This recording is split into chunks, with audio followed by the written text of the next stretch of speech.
नमस्कार. Story telling Marathi या YouTube चॅनलमध्ये तुम्हा सर्वांचे खूप खूप मनापासून स्वागत. आणि आता का कळेना या कथेचा भाग 3. विक्रम मेघाचा हात हातात घेऊन तिचा निरागस चेहरा न्याहाळत तिथेच तिच्या उशाजवळ बसतो. शरीर थकल्यामुळे त्यालाही झोप लागते. तो तिथेच मेघाचा हात हातात घेऊन बसल्या बसल्या झोपून जातो. इथे रोहन दियाला मेघा सापडल्याचं सांगतो. घरी सगळे काळजीत पडतील म्हणून ते दोघे घरी काहीच सांगत नाहीत. मेघा आणि विक्रम घरी आल्यावर सगळं खरं सांगायचं असं ते दोघे ठरवतात. सकाळी विक्रमला जाग येते तेव्हा अजूनही अंधार पडलेला असतो. तो घड्याळात पाहतो तर 8 वाजलेले असतात. तो खिडकी उघडून बघतो तर सर्वत्र पावसामुळे अंधार पडलेला असतो. बाहेर अजूनही धो धो पाऊस पडत असल्याने सगळीकडे पाणी भरलेलं असतं. विक्रम मागे वळून बघतो तर मेघा अजूनही झोपेत असते. तो तिलाच एकटक न्याहाळत असतो. इतक्यात मेघाला जाग येते. आसपास नजर फिरवते तर सगळंच अनोळखी असतं. विक्रम तिच्याजवळ जाऊन बसतो. त्याला बघताच तिचा जीव भांड्यात पडतो. विक्रम मेघाला विचारतो, कशी आहेस मेघा? तुला बरं वाटतंय ना? तशी मेघा विक्रमच्या गळ्यात पडून रडायला लागते. तिच्या मिठीत येताच विक्रमलाही वाटलं की आपण आलिंगन द्यावं, पण त्याने फक्त तिच्या डोक्यावरून प्रेमाने हात फिरवला. मेघा, शांत हो, मी आहे ना इथे. प्लीज काम डाऊन. तिच्या डोक्यावरून हळूवार कुरवाळत विक्रम बोलत असतो. मेघा अजूनही प्रचंड घाबरलेली असते आणि विक्रमच्या मिठीत रडतच असते.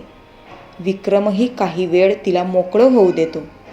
मेघा, मेघा, वेडाबाई, मी आलोय ना, काळजी नको करू, शांत हो आधी. तू थांब, मी तुझ्यासाठी मस्तपैकी फर्स्ट क्लास कॉफी घेऊन येतो.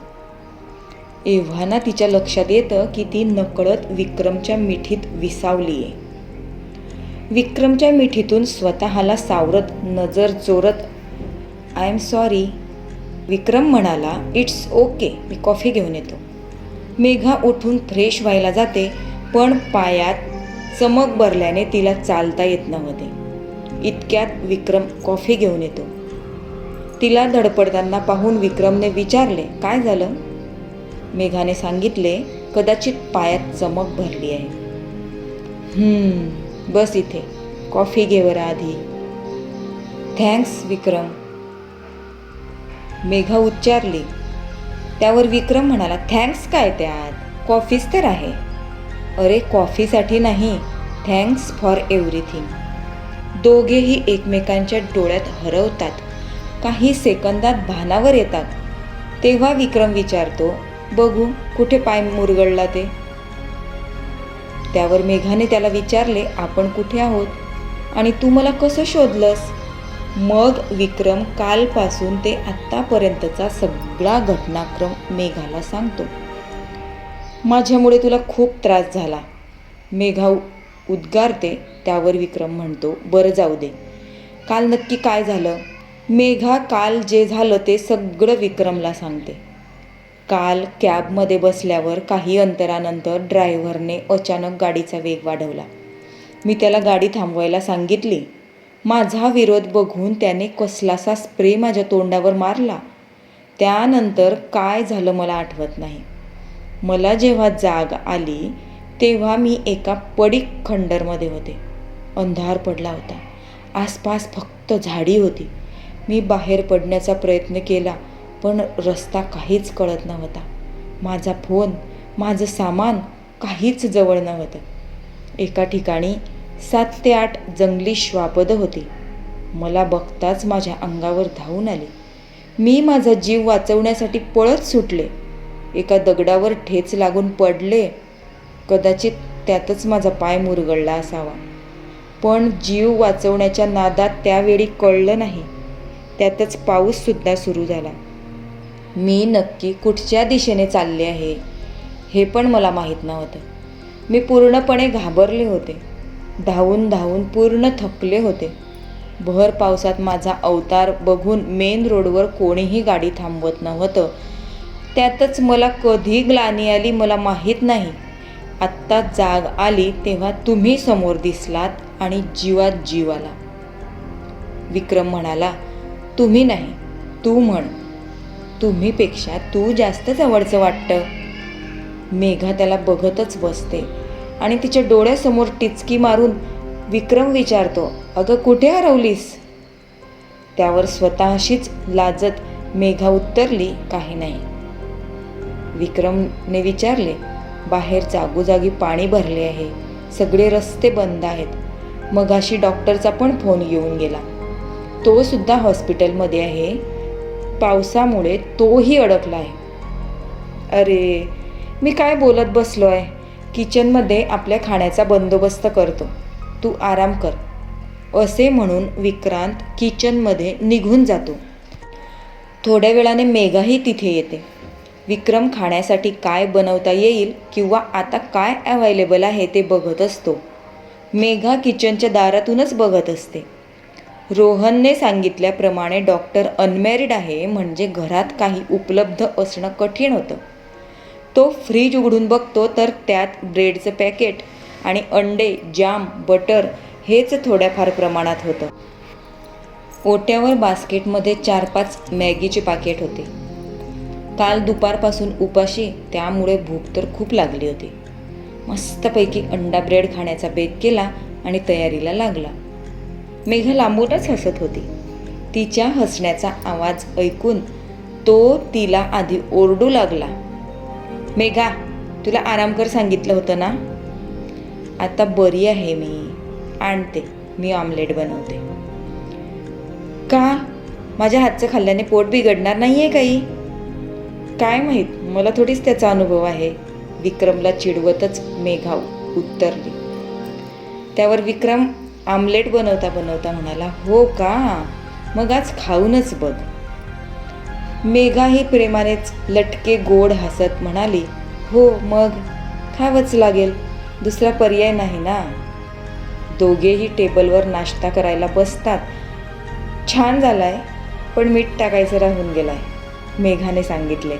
त्यावर विक्रम म्हणाला, खरंच? बघू. तो आमलेट पाव खाऊन बघतो. काहीही, बरोबर आहे सगळं. त्यावर मेघा उगाचच विक्रमला चिडवत बोलली, हो बरोबरच आहे सगळं. दोघेही हसत खेळत नाश्ता संपवतात. विक्रम सगळं आवरून ठेवतो. मेघा बाहेरचा अंदाज घेण्यासाठी बाल्कनीत जाते. पावसाची सर तिच्या अंगावर येते. गार वाऱ्याची झुळूक मनाला भुरळ घालून जाते. आपले दोन्ही हात पसरवून ती त्या पावसाचा आनंद घेत असते. तिला भिजताना बघून विक्रम तिला आत ओढतो. अडखळल्यामुळे तोल जाऊन ती विक्रमवर पडते. विक्रम बाजूच्या सोफ्याचा आधार घेत तिला सावरतो. त्याचा स्पर्श, त्याचा सुगंध तिला भुरळ पाडतो. दोघांची नजर भेट होते. या नजरभेटीत दोघेही हरवून जातात. लँडलाईनवर फोन वाजल्यामुळे दोघे भानावर येतात. विक्रम मेघाला सावरून सोफ्यावर बसवत फोन उचलतो. रोहनचा फोन असतो. रोहनला हाल हवाल सांगून विक्रम फोन ठेवून देतो. अशीच गप्पांमध्ये संध्याकाळ कधी होते कळतच नाही. मेघा कॉफी घेऊन येते. विक्रम मोबाईल ब्ल्यूटूथला कनेक्ट करून गाणी लावतो. बाहेर पडणारा पाऊस, गार वारा आणि रेडिओवरील रोमॅन्टिक गाणे, आहा हा हा, काय योग जुळून आला होता. रेडिओवाले पण अशा पावसात खूप छान रोमॅन्टिक गाणे लावतात. दोघांनाही अशा वातावरणात अशा प्रकारची गाणी ऐकायला खूप आवडतात, हे दोघांनाही आज माहीत झालं होतं. एकामागून एक गाणं वाजत होतं आणि अचानक एक नवीन गाणं सुरू झालं. मेघा गाण्याचा आवाज वाढवण्यासाठी उठते. खिडकीतून येणाऱ्या वाऱ्याने तिच्या गालावरची केसाची बट उडत असते. अशा वातावरणात अशी सुंदर गाणी ऐकल्यावर कोणाचाही मूड बदलेल. दोघांचंही तसंच झालं. एकमेकांबद्दल वाटणाऱ्या प्रेम भावना उफाळून येत होत्या आणि अशात गाणं कानावर पडत होतं. मेघा डोळे बंद करून ते गाणं अनुभवत होती. मंत्रमुग्ध असतानाच डोळे उघडले. समोर विक्रम उभा होता. मेघा वळून खिडकीजवळ पाऊस न्याहाळते. मुरगळलेल्या पायामुळे धडपडणार तोच विक्रम तिला दोन्ही हातांनी धरतो. मेघाला आपल्या दिशेने वळवतो. मेघा हळूच त्याच्या मिठीत शिरते. तोही तिला अलगद आपल्या मिठीत सामावून घेतो. त्या गाण्याच्या तालावर असेच हरवून जातात. त्यांच्या हृदयाची धडधड वाढायला लागते, जी तिला स्पष्ट ऐकू येत होती. त्याच्या स्पर्शाने तिच्याही अंगावर शहारे आले होते. पण जगातली सर्वात सुरक्षित जागा हीच आहे याची खात्री तिला होती. प्रेम कितीही उफाळून आलं असलं तरी प्रणयाची सीमारेषा त्यांनी ओलांडली नव्हती. दोघेही असेच नंतर सोफ्यावर बसून होते. ती त्याच्या मिठीत त्याच्या हृदयाचे ठोके ऐकत कधीच झोपी गेली होती. सकाळपर्यंत पाऊस बऱ्यापैकी कमी झाला होता. रस्त्यावरचं पाणीही कमी झालं होतं. आता घरी निघायला हरकत नाही या विचाराने डॉक्टरचा निरोप घेऊन दोघे बाईकने निघतात. मेघा अजूनही गालातल्या गालात लाजत असते. आज घरी जाऊन आईबाबांना सांगून मेघाला आपल्या पास्टबद्दल सगळं खरं सांगून प्रपोज करायचं विक्रमने ठरवलं होतं. मेघाही खूप खुश होती. तिनेही आपल्या भावना विक्रमला सांगण्याचं ठरवलं होतं. गाडी एकदाची विक्रमच्या आजोळी येऊन थांबते. सकाळीच रोहन आणि दियाने मागच्या 2 दिवसाचा सारांश घरी आईबाबांना आणि रेवती प्रमोदला सांगितला होता. सगळे वाटच बघत होते. मेघा आणि विक्रम घरात येतच होते. इतक्यात समोरून शिखा येते. आल्या आल्या विक्रमला मिठी मारून ओठांवर हलकेच किस करते. तिच्या येण्याने विक्रमला धक्काच बसतो. तो स्तब्ध होतो. मेघा त्या दोघांना अशा प्रकारे एकत्र बघून तिथेच थांबते. बाकीचे मेघाजवळ जाऊन ती ठीक असल्याची विचारपूस करून मेघाची शिखासोबत ओळख करून देतात. शिखा म्हणाली, हाय मेघा, मी शिखा, विक्रमची बायको. मेघा फक्त बघत बसते. प्रमोद येऊन मेघाला मिठी मारतो. दी, कशी आहेस? चल तू आधी आत चल. प्रमोद मेघाला हात पकडून आत घेऊन जातो. पण मेघाची नजर विक्रमवरच स्थिरावते. इथे शिखा अजूनही विक्रमचा दंड घट्ट धरून आहे. पण विक्रम मात्र मेघालाच पाहतोय. सगळे आत निघून जाताच विक्रम शिखाला दूर लोटतो आणि विचारतो, का आली आहेस परत? तशी लाडात येऊन शिखा उत्तरते, असं नको बोलू ना, मी नाही राहू शकत तुझ्याशिवाय. Oh really? आज 10 वर्षानंतर कळलं तुला? सगळं काही तुझ्या मनासारखं घडत होतं तरी निघून गेलीस. प्रेम करत होतो ना आपण एकमेकांवर, मग माझा विचार न करताच निघून गेलीस? त्यावर शिखा उत्तरले, आय एम सॉरी, मूर्खपणा केला मी. नितीनच्या खोट्या प्रेमाने भुरळ घातली होती मला. पण आता मी तुला सोडून कुठेच जाणार नाही आहे. विक्रम सरळ खोलीत निघून जातो. इथे आई बाबा सगळेच मेघाच्या अवतीभोवती आहेत. आई मेघाच्या डोक्यावर वात्सल्याचा हात फिरवत बोलली, मेघा, आता जास्त विचार करू नकोस बाळा. आराम कर. मी सर्वांसाठी पानं वाढायला घेते. जेवण करून घ्या बरं सगळे. आणि आता मेघाला कोणी जास्त प्रश्नसुद्धा विचारू नका. बाबांनी सर्वांना ताकीद दिली. त्यावर रेवती बोलली, आई मी पण येते ग मदतीला. आणि रेवती किचनमध्ये निघून जाते. थोड्या वेळाने शिखा मेघाजवळ येऊन विचारते, काय ग मेघा, एनी प्रॉब्लेम? तू नेहमीच अशी गप्प असतेस का? शिखाला अजून काहीही सारांश माहीत नव्हता. बाबा मेघाला बोलले, बेटा जा, तू फ्रेश होऊन ये जा. आणि मेघा जाते. शिखा, मेघा आत्ताच आली आहे, जा आवरून ये, नंतर निवांत गप्पा मारा. ओके बाबा, आय डोंट माइंड, असे म्हणून शिखासुद्धा निघून जाते. बाबा रोहनला बोलतात, पोलिसांना काही माहिती हाती लागली का? त्यावर रोहन उत्तरतो, नाही अजून, त्यांचा तपास सुरू आहे. सगळे जेवायला बसतात आणि त्यांच्या गप्पाटप्पा सुरू होतात. मेघाच्या अगदी समोरच्या खुर्चीवर शिखा बसते. विक्रमही येतो. त्याच्यासाठी शिखाच्या जवळची खुर्ची रिकामी असते. तो नाईलाजाने तिथे बसतो. शिखा सारखी विक्रमच्या मागे पुढे हे वाढू का ते वाढू का असंच सुरू असतं. विक्रम मात्र तिला अवॉइड करत असतो. मेघाचं जेवणात अजिबात लक्ष नव्हतं. विक्रमचीही काहीशी तशीच परिस्थिती होती.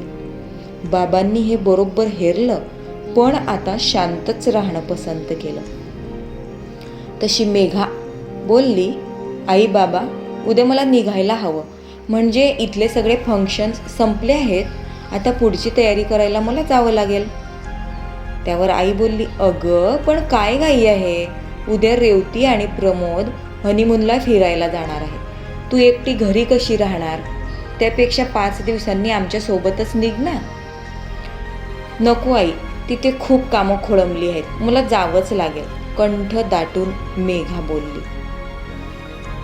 शिखा म्हणाली, मॉम म्हणतायत तर राहा ना, अजून आपली नीट ओळखही झाली नाही आहे. विक्रम तूच सांग ना आता. हो विक्रम, तूच सांग, तुझं नक्की ऐकेल. मेघाला सगळं सविस्तर सांगता येईल या विचाराने विक्रमही बोलला, थांब ना मेघा प्लीज. मेघाच्या डोळ्यातील अश्रूंचा बांध मेघाला आवरता न आल्याने ती जेवण अर्धवट सोडून जाते. तशी दिया, मेघा अगं अगं. तिला तसं जाताना बघून विक्रमही बेचैन होऊन उठून जातो. त्यावर बाबा बोलले, जाऊ दे, थकले असतील दोघे, तुम्ही जेवा सगळे. दिया रेवतीच्या कानात हळूच कुजबुजते, या वेळेला मी जोडी जुळवायच्या आधीच जोडी जमली की काय? त्यावर रेवती रागानेच बोलली, शट अप दिया, इट्स नॉट पॉसिबल. बट जर असं असेल then it's very difficult to भाई. मी जाऊन बघते मेघाला, दिया बोलली आणि मेघाला भेटायला गेली. तेव्हा मेघा गच्चीवर एकटीच विचारात गुंग असते.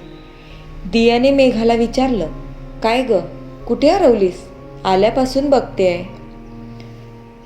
मेघा लपवतच म्हणाली, नाही ग, काही खास नाही. इतक्यात रेवती आणि रोहनही तिथे येतात. रोहन म्हणाला, मला कोणी सांगेल हे शिखाचं काय मॅटर आहे? त्यावर दियाच बोलली, ए डफ्फर, मॅटर काय? काही. रोहन म्हणाला, अरे मग विक्रमचं लग्न झालं आहे हे आधी बोलला नाही तो, आणि आज ही अचानक एकदम इथे उगवली म्हणून विचारलं. त्यावर रेवती बोलली, सांगते सांगते. ॲक्च्युली शिखा आणि भाई एकाच कॉलेजमध्ये होते. भाई लास्ट इयर आणि शिखा फर्स्ट इयरला असताना त्यांची ओळख झाली. तिथेच भाईने तिला प्रपोज केलं आणि शिखाचं कॉलेज संपल्यावर दोघांनी लग्न केलं. बाकी त्यांची लव्ह स्टोरी डिटेलमध्ये सांगण्यात मला अजिबात इंटरेस्ट नाही आहे, कारण ते खरंच प्रेम होतं असं मला वाटत नाही. शिखा आपल्या आजी आजोबांकडे वाढली. हर पॅरेंट्स वॉज सेपरेटेड, तरी लग्न सगळ्यांच्या सहमतीने झाले होते. सगळं काही हिच्या मनासारखंच केलं होतं. कॅथॉलिक वेडिंग, युरोप टूर, एवढंच काय तर लग्नानंतर वेगळं घर आणि वेगळा संसारसुद्धा. दिवसभर फक्त शॉपिंग, फिरणं आणि पार्टी. रात्री उशिरा घरी यायचं, हेच लाईफस्टाईल. नवीनच लग्न झाले आहे, जबाबदारी सांभाळायला थोडा वेळ लागेल म्हणून बाई सगळं इग्नोर करत होता. एक दिवस अचानक शिखा चक्कर येऊन पडली. डॉक्टरांकडे घेऊन गेल्यावर कळलं की शी इज प्रेग्नंट. भाई तर जाम खुश झाला होता. तिला कुठे ठेवून कुठे नको असं झालं होतं. त्याने घरी कळवल्यावर आईसुद्धा भाईकडे राहायला गेली, स्पेशली शिखाची काळजी घेण्यासाठी. 2-4 दिवस सगळं ठीक होतं, पण शिखाच्या मनात वेगळंच चालू होतं. आजी आजोबांकडे थोडे दिवस राहायला जाते सांगून ही मैत्रिणीकडे राहायला गेली. आजी आजोबा घरी आले होते शिखाचं अभिनंदन करायला. तेव्हा कळालं की ही खोटं बोलून दुसरीकडेच कुठे गेली. पण कुठे गेली आणि खोटं बोलण्याची काय गरज होती हे ती आल्यावर सविस्तर कळलं. मैत्रीण आणि तिच्या बॉयफ्रेंडची मदत घेतली, म्हणजे मैत्रिणीच्या बॉयफ्रेंडला नवरा म्हणून खोटी सही करायला लावली आणि ॲबॉर्शन करून आली. शिखाला बाळ नको होतं. तिला तिची नेहमीची लाईफस्टाईल गमवायची नव्हती. भाईचं आणि तिचं खूप जोरदार भांडण झालं. रागाच्या भरात भाईने तिला कानशिलात लगावली, पण नंतर अजून एक संधी द्यावी असा विचार करून तिची समजूतही घातली. पण शिखा हट्टी होती. गेली आठवड्याभराने नोट लिहून. डिअर विक्रम, मी जात आहे कायमची. मला शोधण्याचा प्रयत्न करू नको. मला हवी असलेली लाईफस्टाईल, माझं स्वातंत्र्य जगायला. So goodbye. शिखा. त्या दिवशी जी गेली ती आज 10 वर्षांनी परत आली आहे. भाई खूप प्रेम करतो तिच्यावर. आताही मनात आलं तर कदाचित तिला माफही करेल. शिखा भाईची निवड होती. तिच्या बाबतीत सगळे निर्णय भाईच घेईल म्हणून बाबाही शांत आहेत. त्यांनी सर्व निर्णय भाईवर सोपवले आहेत. त्याचा आनंद हाच आमचा आनंद. इतक्यात शिखा तिथे येते. हाय, एनी सिक्रेट मीटिंग? मी आल्यावर अगदी गप्प झालात सगळे. रोहन तिला चिडवतच बोलला. हो मग काय? त्यावर रेवती त्रासूनच बोलली. मी निघते, मला उद्याची पॅकिंग करायची आहे. दियासुद्धा रोहनला हलकेच रागात बोलली. रोहन, आपण पण निघूया, येतोयस ना? हो हो हो हो येतो ना. मेघाही जायला निघते तर मेघा तिला अडवते. मेघा, यार तू तरी बोल माझ्याशी. बाकीच्यांचा राग मी समजू शकते, पण इट्स ओके, फॉरगेट इट. तू काय करतेस? आय मीन प्रोफेशनली काय करतेस? मेघाने उत्तर दिले. इंटेरियर डिझाईन करते मी. बस फक्त एवढंच ना? घराला घरपण देते. तुला नाही कळणार. मला आराम करायचा आहे. येते मी.